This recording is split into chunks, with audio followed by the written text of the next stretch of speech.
welcome back to The Independent Pianist. I'm your host, Cole, and we are continuing knocking down inventions in my series on Bach's 15 inventions today with E-flat major number 5 in most orderings. I say most orderings because in most copies of these inventions, they are ordered in tonal order. So you're going up by steps, usually. The first one is in C major, the second one in C minor, the third one in D major, the fourth one in D minor, E-flat major, and so forth and so on. However, there is at least one manuscript, I believe it's the one that Wilhelm Friedemann Bach himself copied, that puts the inventions in a slightly different ordering. We get them more in an order of ascending difficulty in that manuscript, which is not a bad way to study them anyway. So I believe in that manuscript we get the C major first, number 1, and then the D minor is second. The E minor comes third. The fourth one is the famous F major. The fifth one, the G major, then the A minor, and the B minor follows that as number 7.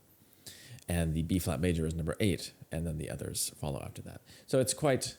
that's kind of actually a pretty good ordering to learn the inventions in. Those are some of the, some of the easier ones. Evidently, that might have been the order that they were actually written in, perhaps, or just the order that the father, Johann Sebastian Bach, thought was a good order to learn them in. In that manuscript, they're also titled Preambulum instead of Invention. That was probably the very first manuscript. It was the one that Wilhelm Friedemann copied out. And this particular invention comes toward the end in that collection. It's number 13. So evidently Bach recognized that this was one of the more complicated ones, one of the more difficult ones to play, as it certainly is. It is one of the most tricky among the inventions, not only because of the ornamentation, which is quite elaborate and intricate, that is in the main theme in the right hand when this invention starts, but also because of the rather elaborate counter-subject material. The counter-subject in this invention is one long stream of 16th notes, and it's very subtly varied each time it occurs. So the way that the lead-in to the counter-subject changes every single time, just a little bit. So it's kind of a tricky task to just learn the left hand reliably, just because you're always having to remember the exact lead-in to this pattern each time. Now, musically speaking, this is a very bright and cheerful piece. It's full of energy, and it has a kind of joyful swing to it with all these mordents in the main theme is really what leads to that kind of feeling. So let's hear what the theme is like.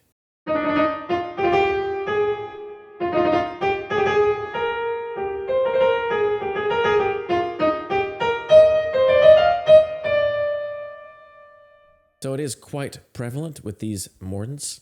And it's worth mentioning that not all the various copies from Bach's time have these mordents, but there is one copy that does. I think it's the most important copy. It's the actual autograph in Bach's hand, which does indeed have these mordents in it. And I think the piece is really improved by having these ornaments added. I would also say that I think the mordents fit very much into the character of the piece and into the motivic structure of the piece.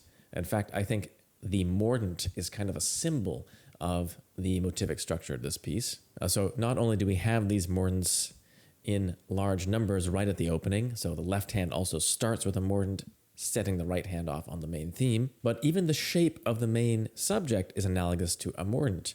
So you see we have this E-flat, D, E-flat motive that opens the main theme, which is like a slower mordent itself. And it's repeated, of course, immediately in this main theme.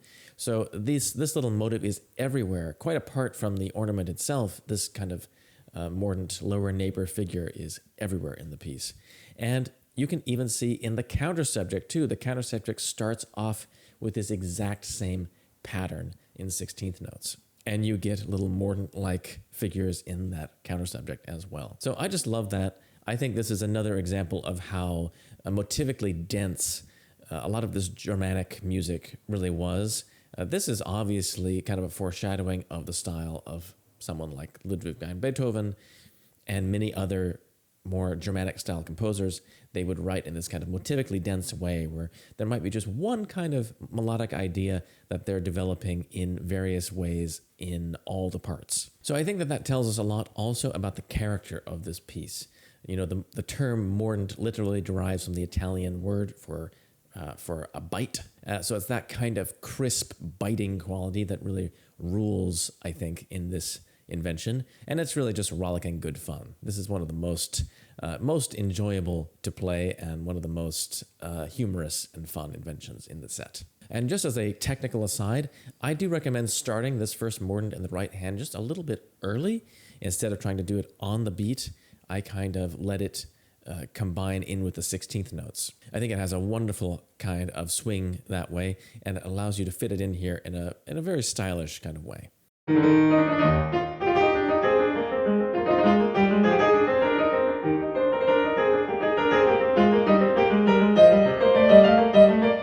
So something like that. And structurally, this invention is quite simple. The theme starts with this striding multi-mordant figure for a couple bars, and then it's followed by 2 bars of contrasting style, which is capped off with this kind of dashing arpeggio in the 4th bar. So here it's an arpeggio on E-flat major, as you can see in the right hand. So the first 2 bars and the second 2 bars of the theme are really kind of diametrically opposed. They have a very different character, they have a very different melodic shape, and the first 2 bars, of course, are set apart by the mordants as well. Of course, after we've heard this complete theme in the right hand, we also hear it in the left hand. We're used to this by now in the inventions. This is Bach's usual practice.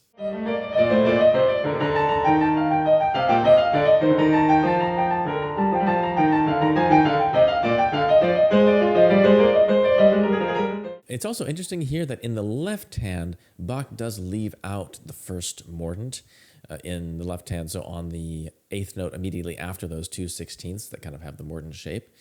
And he does this quite consistently in that manuscript I was mentioning, in the autograph manuscript. And there seems to be a reason for that, not only that it might be a little bit more awkward in the left hand, but mainly because of how it combines with the right hand in certain spots. There are certain places where Bach writes a trill in the right hand. So, for example, right here in measure 5, Bach does have this embellishing trill in the right hand 16ths, which would probably interfere with the mordant in the left hand aurally if it were there. So that seems to be Bach's justification, I guess, in leaving that mordant out.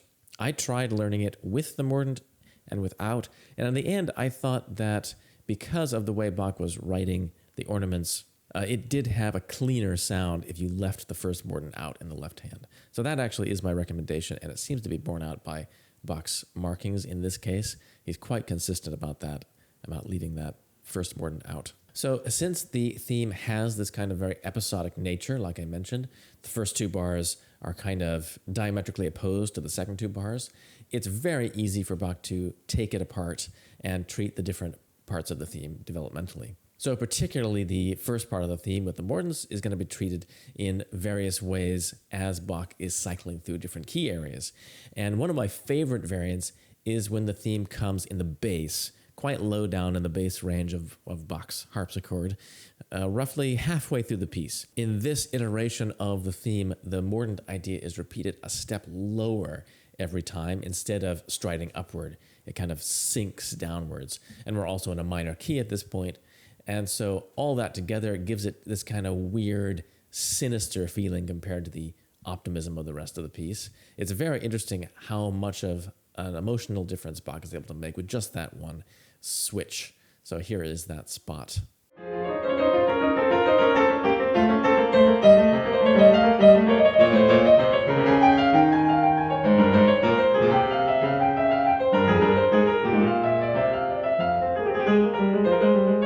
Definitely one of my favorite moments, and I think one of the most intense moments emotionally in the piece. Other than that, I have to say there isn't really much to talk about with this piece. It is quite tricky from a technical standpoint, although hardly overwhelming. It is just something you have to practice kind of carefully and work out so that you don't get tangled up.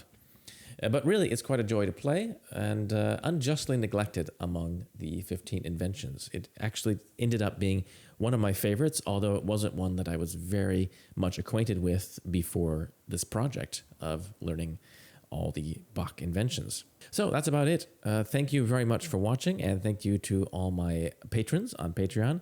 Do consider checking my Patreon out.